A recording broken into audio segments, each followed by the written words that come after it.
अब हमारा topic start हो चुका है ओम्स लॉ और इसके ऊपर न्यूमेरिकल्स करेंगे हम। और सिर्फ ये हमारे अभी तो हम दो न्यूमेरिकल्स ही करने वाले हैं, लेकिन इस फॉर्मूले का यूज सबसे ज्यादा होता है हमारे इलेक्ट्रिसिटी चैप्टर के अंदर।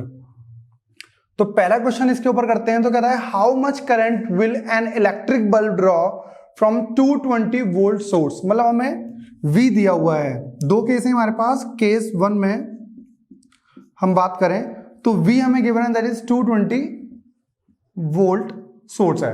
And if the resistance of the bulb filament is 1200 ओम, और हमारे पास जो रेजिस्टेंस दिया हुआ है वो दिया हुआ है 1200 ओम।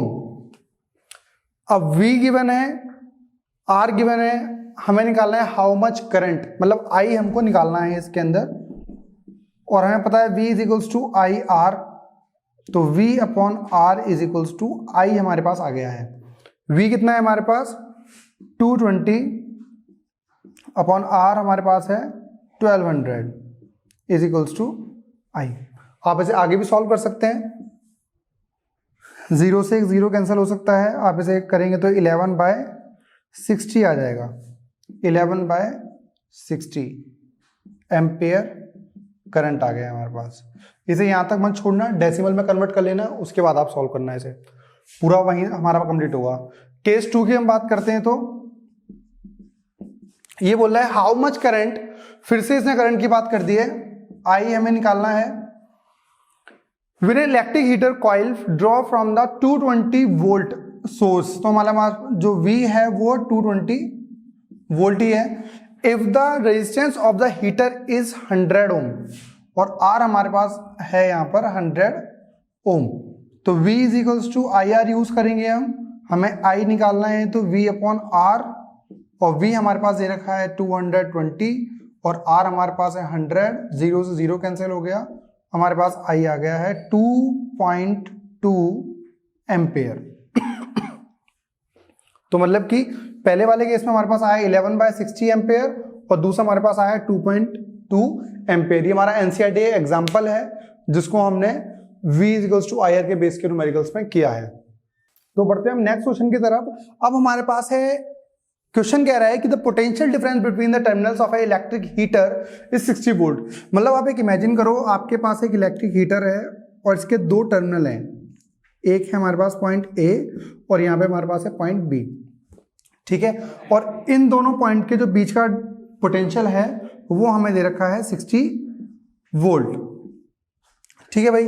अब इसके बाद बोल रहा है कि इसमें 4 एम्पेयर करंट फ्लो कर रहा है, 4 एम्पेयर करंट फ्लो कर रहा है। मतलब हमें V पता है, हमें I पता है, हम R निकाल सकते हैं मतलब इजीली। फिर ये कह रहा है व्हाट करंट, मतलब करंट निकालना है, will the heater draw if the potential difference is two 120। मतलब अभी हमारे पास इन दोनों पॉइंट के बीच में पोटेंशियल डिफरेंस है 60 वोल्ट। अब हमने क्या कर दिया है, इसको चेंज कर दिया बैटरी को। अब हमारे पास वो आ गया है A और B के बीच में 120 वोल्ट का पोटेंशियल डिफरेंस। तो ये A और B के बीच में करंट हमें नहीं पता है, लेकिन देखो हीटर हमारे पास जो यहाँ था वही हीटर यहाँ पर है, तो जो रेजिस्टेंस यहाँ प्रोवाइड कर रहा होगा वही रेजिस्टेंस वहाँ प्रोवाइड कर रहा होगा। ऐसा तो नहीं होता ना हमारे घर में एक हीटर है, उसे 3 अलग अलग स्विच में लगाएंगे तो अलग अलग रेजिस्टेंस प्रोवाइड करा देगा। रेजिस्टेंस तो हमारे पास उसी की इंटरनल प्रॉपर्टी है ना। तो ये हमारे पास क्या आएगा, पहले हम निकाल लेते हैं V is equals to I R से R निकाल लेते हैं, R equals to V upon I, और V हमारे पास है 4 और ये हमारे पास है 60, सॉरी ये हमारे पास V हमारे पास है 60 और I हमारे पास है 4। ये हमारे पास आ गया है टोटल 15 ओम रेजिस्टेंस हमारे पास आ गया है एक हीटर का। अब नेक्स्ट चीज क्या बोल रहा है, वो हमें निकालना है करंट। फिर से V is equals to I R लगा देंगे, और I हमारे पास कितना आएगा V अपॉन R, और V हमारे पास कितना है 120 वोल्ट, और R हमारे पास कितना है, R हमारा आया था 15, तो ये हमारे पास आ गया है 15 ओम। इसे काटोगे तो हमारे पास आ जाएगा 8, तो मतलब I हमारे पास आ गया है 8 एम्पेयर। तो समझे इस क्वेश्चन को क्या था ये। तो इसने दो केस ले रखे थे, एक बार हीटर में ये 60 वोल्ट का पोटेंशियल दे रहा था, दूसरी बार इसने सेम हीटर था, पोटेंशियल हमारे पास ने अप्लाई कर दिया है 120। पहले वाले इसने डाटा दे दिया जिससे कि आप रेजिस्टेंस निकाल पाओ, और दूसरे वाले में आपको करंट निकालना था। ये भी हमारे पास एनसीईआरटी क्वेश्चन था, एग्जाम्पल है उसका।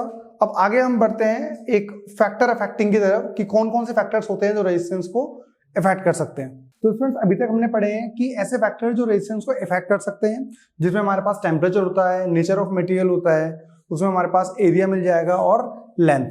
दो फैक्टर के बिहाफ पे हमने एक फॉर्मूला ड्राइव करा R=ρL/A। अब इसके ऊपर हम करते हैं बेस न्यूमेरिकल्स।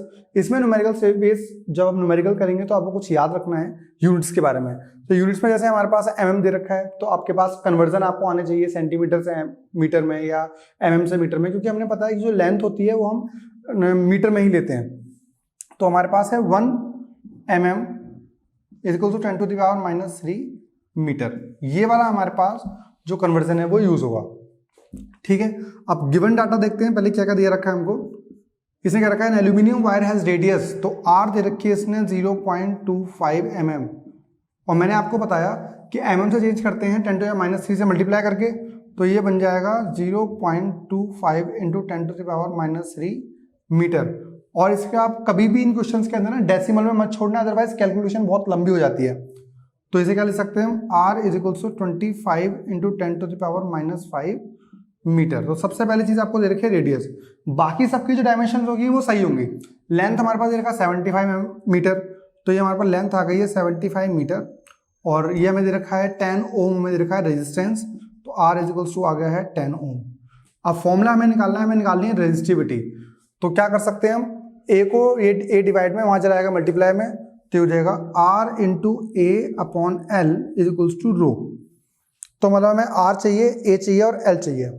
A मतलब ये वाला, मतलब आप एक मान लो एक वायर हमारे पास है जिसका ये क्रॉस सेक्शन एरिया हो गया, इसके हमको रेडियस पता है, ये R है, बट एरिया हमारा होता है एरिया = πr², और एरिया हमारे पास आ जाएगा पाई 22/7, और R हमारे पास है कितना 25 × 10⁻⁵2।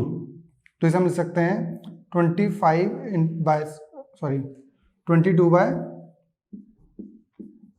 625 × 10⁻10।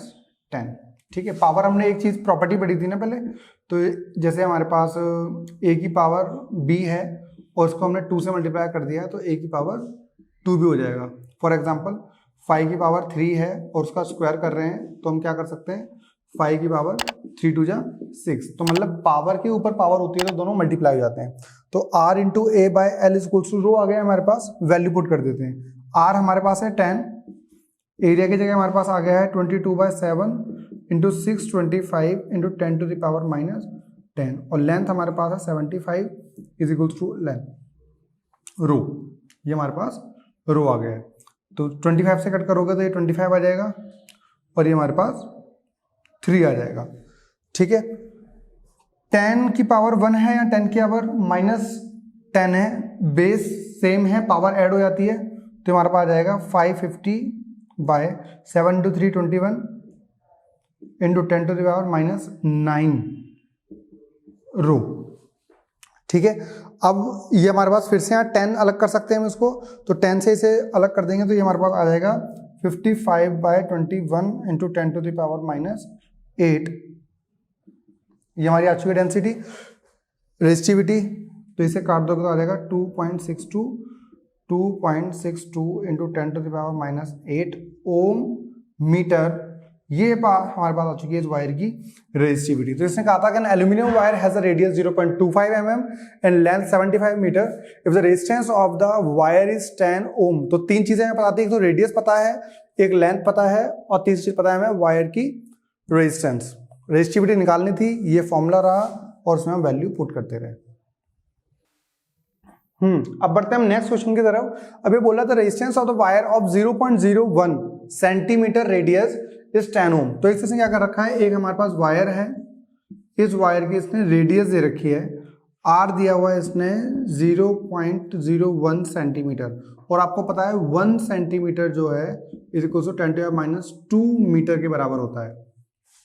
ठीक है, सेंटीमीटर को मीटर में चेंज करने के लिए 1/100 या फिर 10⁻² से मल्टीप्लाई कर सकते हैं।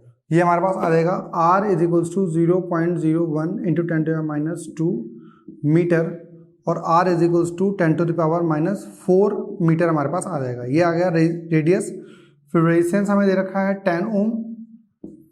अब नेक्स्ट हमारे पास आता है if the resistivity of the material of the wire is 50 into 10 to the minus 8, तो हमें रेजिस्टिविटी भी दे रखी है 50 into 10 to the power minus 8 ohm metre.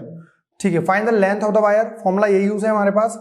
तो R into A upon resistivity is equal to length. तो R हमारे पास कितना है 10। फिर से हमारे पास एरिया तो हमें नहीं पता बट हमें रेडियस पता है, और ये क्या तो है पाई आर स्क्वायर, तो पाई मतलब 22/7 और रेडियस कितनी है हमारे पास 10 टू द पावर माइनस 4, तो पाई आर स्क्वायर ये हमारे पास आ गया, और रेजिस्टिविटी हमारे पास है 50 into 10 to the power minus 8। ठीक है, पावर की पावर है मल्टीप्लाई होगी, तो क्या लिख सकते हैं हम इसको, ये हमारे पास आ जाएगा 0 से 0 कैंसिल कर सकते हैं, ये बचेगा 22/7 into 5 10 to the power minus 8 upon 10 to the power minus 8 is equals to L। ये दोनों कैंसिल हो जाएंगे, ये हमारे पास बच गया 22/35 metre is equals to length. ये हमारे पास आ गई है लेंथ। डेसिमल में चेंज करना तो डेसिमल चेंज कर लेना, अदरवाइज यहाँ तक छोड़ सकते हो आप। इस फॉर्मूले बेस में हमारे पास दो टाइप के क्वेश्चंस आते हैं। एक टाइप तो वो रहा जो अभी तक हमने दो क्वेश्चंस किए हैं। अब नेक्स्ट टाइम हमारे पास ये आता है, वो बोल देगा कि हमने सपोज मटेरियल सेम रहेगा, वायर हमारे पास मटेरियल यही है, बट हम इसे स्ट्रेच करके लेंथ बढ़ा सकते हैं, और जब इसकी लेंथ बढ़ाएंगे तो हमारे पास ऑब्वियसली क्रॉस सेक्शन एरिया क्या हो जाएगा, कम हो जाएगा, या फिर हम इसे दबाने के बाद इसकी लेंथ को कम कर सकते हैं, और लेंथ कम करेंगे तो एरिया उसका बढ़ जाएगा। तो मतलब एक इस टाइप के क्वेश्चन आ सकते हैं कि लेंथ को डबल कर दिया, एरिया को हाफ कर दिया, तो बताइए क्या रेजिस्टेंस इफेक्ट करेगा, रेजिस्टेंस कितना गुना बढ़ जाएगा या कम हो जाएगा, उस टाइप के क्वेश्चन भी हमारे पास आते हैं। तो दो पार्ट हो सकते हैं इसके अंदर, रेजिस्टेंस चेंज और रेजिस्टिविटी चेंज। तो उसके ऊपर हम बात करते हैं। सबसे पहले इसने बोला है लेंथ ऑफ वायर, एक वायर है हमारे पास जिसकी लेंथ L है, तो पहले इसे बना लेते हैं। दो पार्ट में क्वेश्चन करेंगे, और इसे कोशिश करना कि इसकी फिगर बनाने के बाद ही क्वेश्चन करें। तो ये हमारे पास है लेंथ L, एक वायर दे रखा है हमको, और इसका रेजिस्टेंस है R, इसका रेजिस्टेंस R है, और इसका एरिया क्या रहा होगा A। तो मतलब इनिशियली इन्होंने क्या रखा है कि R is equals to rho L/A। ये हमारी रही पहली इक्वेशन, जो पहला केस है। ठीक है, अब हम बात करते हैं आफ्टर स्ट्रेचिंग। इसका कहना है so that length is doubled area is half. तो मतलब एक पतला सा वायर हमारे पास बन गया है जिसकी लेंथ क्या हो गई है, डबल हो गई है, और एरिया हो गया हमारे पास हाफ। मतलब यहाँ पे हमारे पास एरिया A था, यहाँ पे A/2 हो गया, यहाँ पे लेंथ L थी, और यहाँ पे लेंथ हो गई है 2L। ठीक है, और रेजिस्टेंस हमारा चेंज हो गया है, यहाँ पे रेजिस्टेंस R था और यहाँ पे रेजिस्टेंस हमारा हो गया है R'। तो फॉर्मूला क्या होगा, R' इज इक्वल्स टू रो। देखिए रो जो रेजिस्टिविटी है that depends only on material, nature of the wire. तो वायर जो यहाँ पर था वही वायर का मटेरियल यहाँ पर है। सपोज ये कॉपर का है तो ये भी कॉपर का हमारे पास है, तो ये तो हमारा चेंज नहीं हुआ, तो रेजिस्टिविटी चेंज नहीं हुई होगी। लेंथ हमारी चेंज हो गई है, L' और A' हम लिख सकते हैं, जो न्यू लेंथ हमारे पास न्यू एरिया है वो। तो R' is equals to rho L' कितनी होगी, यहाँ पे हमारे पास L थी, यहाँ पर हमारा हो गया 2L, तो 2L बाय एरिया कितना हो गया हमारे पास A/2, तो A/2 ये डिवाइड में ऊपर जाके मल्टीप्लाई में हो जाएगा। तो R' is equals to 4 rho L/A। और जैसा कि हम बात करें from equation first, row L/A हमारे पास क्या था R, तो इस पूरे को हम क्या लिख सकते हैं, R लिख सकते हैं। R' is equals to 4R। तो मतलब हम ये कह सकते हैं जो नया रेजिस्टेंस है, वो न्यू रेजिस्टेंस है, वो पुराने वाले के 4 टाइम्स हो चुका है। तो रेजिस्टेंस हमारा बढ़ गया है ऑलरेडी। यदि यहाँ पर हमारा पहला रेजिस्टेंस 2 होता तो अब वाला रेजिस्टेंस है 2 × 4 8 हो चुका है। मतलब आपको कभी भी रेजिस्टेंस बढ़ाना हो किसी वायर का तो क्या कर सकते हैं, उसकी लेंथ को बढ़ा दो, एरिया कम हो जाएगा, उससे रेजिस्टेंस क्या हो जाएगा, बढ़ जाएगा। दूसरी चीज हमारे पास निकल के आती है रेजिस्टिविटी चेंज। रेजिस्टिविटी चेंज होगी नहीं क्योंकि मटेरियल हमारा सेम था, जो मटेरियल हमारा इस वाले वायर का था वही हमारे पास मटेरियल इस वायर का भी था, तो रेजिस्टिविटी चेंज नहीं होगी और रेजिस्टेंस 4 टाइम्स हो चुका है। अब एक और क्वेश्चन देखते हैं इसके ऊपर बेस्ड दूसरी कंडीशन के साथ। तो अब हमारी बात है, सेम क्वेश्चन है हमारे पास वही। अब हम देखते हैं क्या है। अब कह रहा है कि resistance wire made of German silver has a resistance of 4.25 ओम। अब इसने एक वायर दिया हुआ है जिसका एरिया ए रहा होगा, लेंथ एल रही होगी और रेजिस्टेंस है 4.25 ओम। ठीक है, तो resistance R is equals to rho L by A. ठीक है, तो हमारे पास रेजिस्टेंस दे रखा है 4.25 is equals to rho L by A. तो हमारी हो गई पहली क्वेश्चन। अब ये बोल रहा है कि calculate the resistance of another wire made from the same material. Material आपका सेम रखा हुआ है तो मतलब रेजिस्टिविटी चेंज नहीं होगी, such that its length increase by 4 times. मतलब हमने क्या कर दिया है, उसकी लेंथ को 4 टाइम्स तक लगभग बढ़ा दिया है। ठीक है, यहाँ पे L थी तो यहाँ पे हो गया हमारे पास 4L। अब वो बोल रहा है क्या कि area is decrease by 3 times. तो एरिया इन्होंने कर दिया है A बाय 3, जो पहले का एरिया था उसका 3 टाइम्स डिक्रीज कर दिया है इसने। तो ये हमारे पास हो गया A बाय 3। तो R डैश कितना आ जाएगा, R dash is equals to rho L dash by A dash. ठीक है, अब L डैश हमारे पास क्या हो गया 4L, तो R dash is equals to rho 4L by area हमारे पास आ गया है A बाय 3। तो ओवरऑल हमारे पास आ गया है R dash is equals to rho 12L by A। तो R डैश हमारे पास आ गया है 12 रो L बाय A। ये हमारा कौन सा था, पहले वाला रेजिस्टेंस हमारा यही था, तो इसे हम लिख सकते हैं R dash is equals to 12 into initial वाला R। तो R dash is equals to 12 into 4.25, R dash is equals to 51 ohm. तो 51 ओम हमारे पास आ गया है, जो नया वाला रेजिस्टेंस था इस वायर का। तो मतलब हम ये कह सकते हैं जब हमें किसी भी वायर का रेजिस्टेंस कैलकुलेट करना है तो सिर्फ हमें 2 केस लेने हैं, इनिशियली केस क्या कह रहा था और फाइनल कंडीशन क्या थी। उसके बेस पे हम वैल्यू पुट करके हम निकाल सकते हैं कि हमने जो लेंथ बढ़ाई है, एरिया कम किया है, उसके बेस पे हमारा रेडियस जो हमारा रेजिस्टेंस है वो कितना इफेक्ट कर सकता है, बढ़ेगा या फिर कम हो सकता है।